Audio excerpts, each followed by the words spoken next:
I sectioned the C4 up here to where it would take out one vehicle manually, and the chain would stop here. The explosion cutoff would stop here. We're And both the dead, second so. cluster would blow up here manually using this, my manual fire. So he killed himself by running over the mine, and the mine's extra explosion finished off the armor, and the C4 assisted, and the other C4 detonated with proximity. So basically, that's how you kill two vehicles. You plan it out with a teammate. So literally, an engineer and a fucking support can just rape and then fucking shit. Anyway, you want C4 as close to the tank as possible, but you must use an inanimate object next to the road of your choosing. Kind of like this rock here, it's pretty close. You can put C4 here without the tank realizing it, even on thermal optics. It's relatively out of sight. That doesn't work if you won't be that close. I'll walk the road, see where the vehicle would drive, see where the side panels would be. In this case, it's a main battle tank, so it's very wide, so left or right. On this road in particular, this tree seems to be pretty close.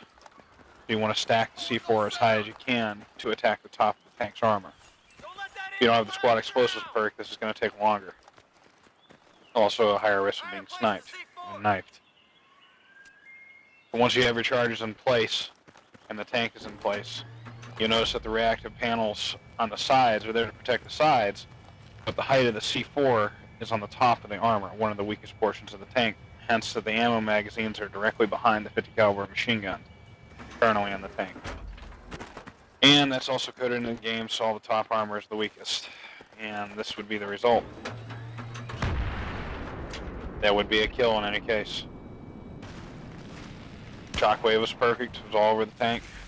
Done deal. Then we go to shit like this. Then we have tree branches that you can obscure, but somebody with thermal optics will probably know something's wrong. But due to the fact that javelins in the game, in the recent patches, they're becoming more and more deadly, so everybody's forced to use reactive armor and smoke, and that takes out the thermal optics ability. So you can rely on that and take a risk. Adding, not every vehicle you're going to see for is going to be a tank. That's probably an optimal formation. It has a bit of an elevation for the C4, so it'll attack the top armor, or near the top, and it'll also attack the treads, which are unexposed to the reactive. It's also a good shockwave. You can do it all on one side, or you can even do this. Go over here and attach it to the trees. C4 is set and ready. So you have kind of a double whammy. I would detonate it here because this would have a sideways impact to the side of the armor that would attack the top, and this would attack the rear armor. It's still within the blast radius. I'll put an ammo box where the kill radius about ends for C4 and armor. It's about right here. Personnel is more like 10 feet. It's like right here. That would severely damage me or kill me. For armor in this case, it's right here. Remember that when you're placing on either side of the road. I want to cover something too with jihad jeeping or quad biking. With the addition of armor kill, we get these quad bikes. They're really useful for jihading and getting places quick. I notice a lot of people want bling bling. They want to put C4 on the side, and it looks cool when you move it back and forth and stuff. But, you know, we don't want the Leroy package. We want the package that does something correct. So, for an optimal suicide vehicle, you want to make a T. Up, down, up on the top. You all want it in the front because you don't want it in the back unless you have a shotgun or something to shoot the C4 and you don't want to hit the plunger. You don't want it in the back because when you get off, you spawn here. And what if you have to hit the detonator right away because the tank's right in front of you? You'd be a dead man. So it's always good to focus all your C4 in one spot. Anybody who does the C4 in any other way is either an idiot or, you know, they're just trying to show off. But that's the proper suicide style. Also helps to put an ammo pack on the back to resupply you as you go along in case you do survive the attack.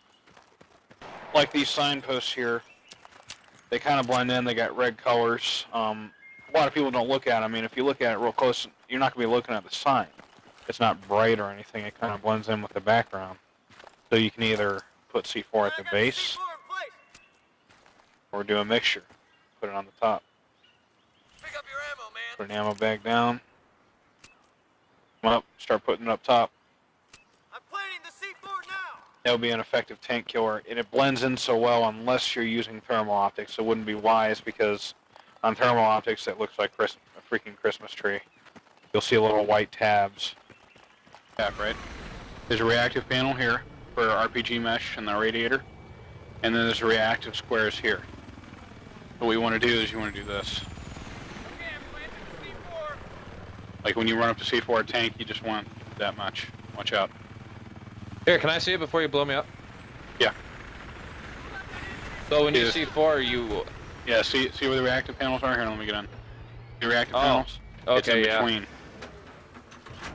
Okay. And there's also the option, like, if the tank, turn your barrel the other way. Here, I can verbally explain this while I'm doing this, too. If you turn the barrel the other way, like, keep going left, there you go. You can do this, too. That's instant kill. Instant kill, dude. And what One you do stick or two is you wait. sticks? Logic, go ahead and kind of, like, lollygag a little bit, like, move the turret forward. As the turret moves, stop. Turret, here you go. As the turret moves, it's right above the engine block. Yeah. And it's dead. It's pretty much instant death. There. Even with reactive, instant death. That's how you defeat the reactive armor from the C4. You never put C4 on the reactive. It's always on the unexposed portions.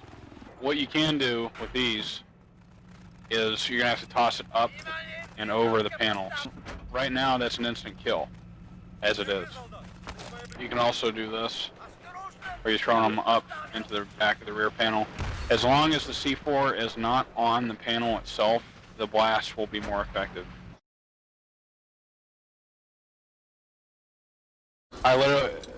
It counted as an AT mine kill, but with a 44 Magnum it can detonate explosives. They're almost in range. Here, let me pick up these. Yeah, I still can't even see those thermals or not because they're behind the rock and it's at an angle. You can also do it too, but the classier way is to do it with the 44.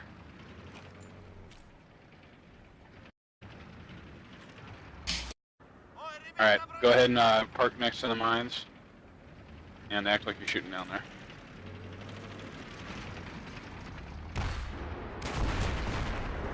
Beautiful. So yeah, and sometimes you can't even stop the tank in time. You may see the mines, but you can't hit S and, you know, back this son of a bitch up before it kill you.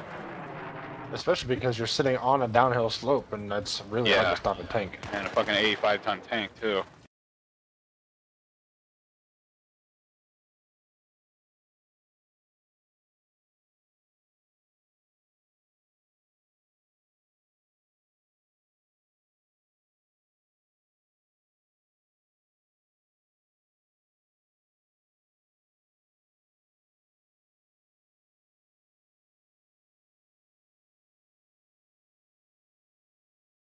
This is like an ultimate obscurity thing.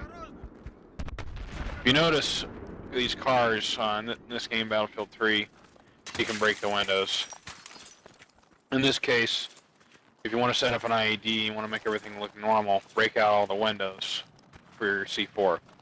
The car already has a pretty large static explosion. It's got a kill radius of about 2 feet, so right where I'm standing, if this thing goes off, I'm pretty much dead.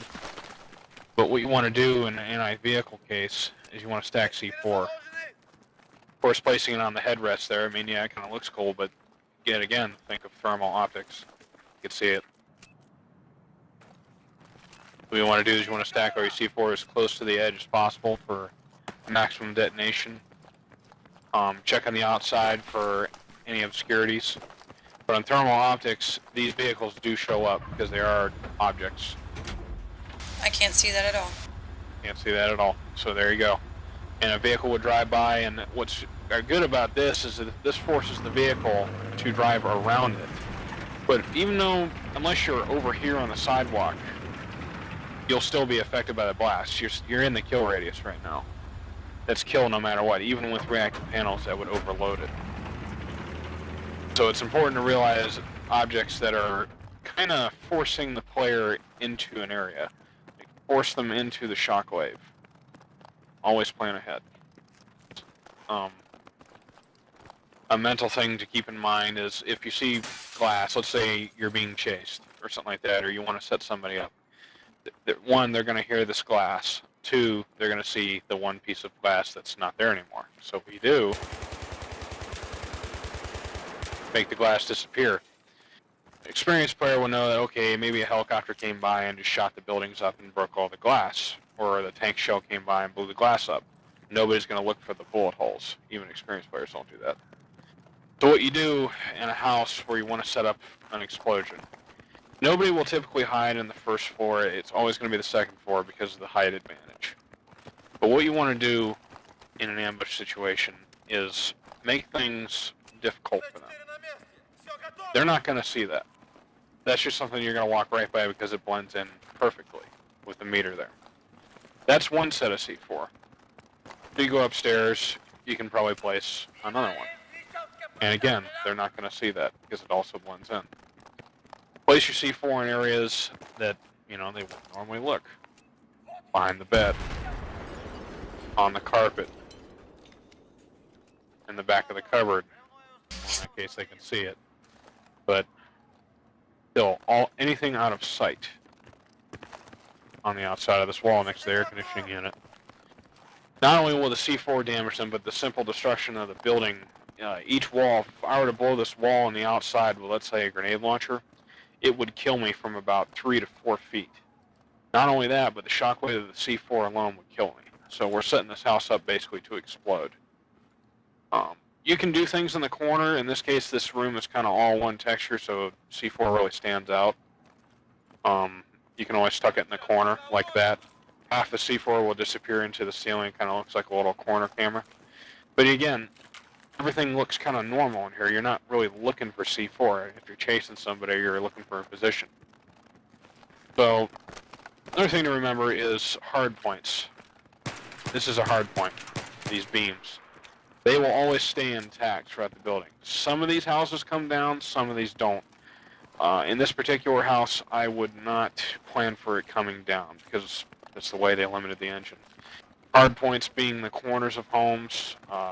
The entranceway is, here's another hard point in the outside, you can tell, with the air conditioner there and the bricks being hard points. But when you go outside and you wait for somebody to come in there, I'd always stick one up top here just for shits and giggles. That blows that top of the area up. So from here, in the main cavity of the house, the hard point stays behind. As the poles we just showed you earlier, you can still see the gunshots where I showed you, or you could. But this takes out everybody in this room, and majority of the first section is all destroyed.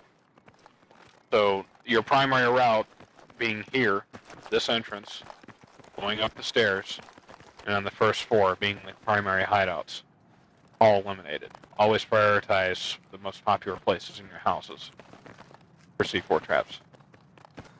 Also, these tank traps, they're found commonly on Strike to Carcon maps, rarely on the vanilla. But notice they kind of have black spikes on them. They're really good for laying C4 and proximity on. Just lay it all in one spot because it already sticks out. Nobody really is going to look for that unless they have thermal optics.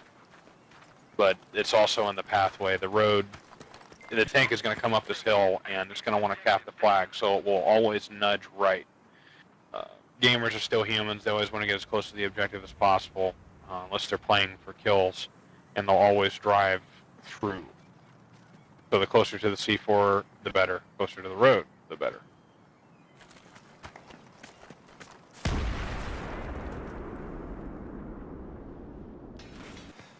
So let's say you want to get a kill with a certain gun, and you don't want it to count for C4. It's kind of a dirty little trick that Battlefield has. With certain caliber weapons being 7.62, any of the sidearms, 45 caliber, 357 being the Rex, 44 Magnum, you can detonate C4 with most firearms in the game. In case you want, let's say you don't just want C4 kills, you're going for a challenge, a gun in particular is very annoying, and you don't want to work on that gun by just shooting people, you can use C4, because when you shoot the C4 with firearm, it'll count towards the firearm's kills. You'll actually see it in the kill feed. You can use chain reactions like the one right there, or you can just use them in a stack or a pile of C4 itself. But it's a pretty useful tactic if you're just bored, you want to do something or do something different or unique.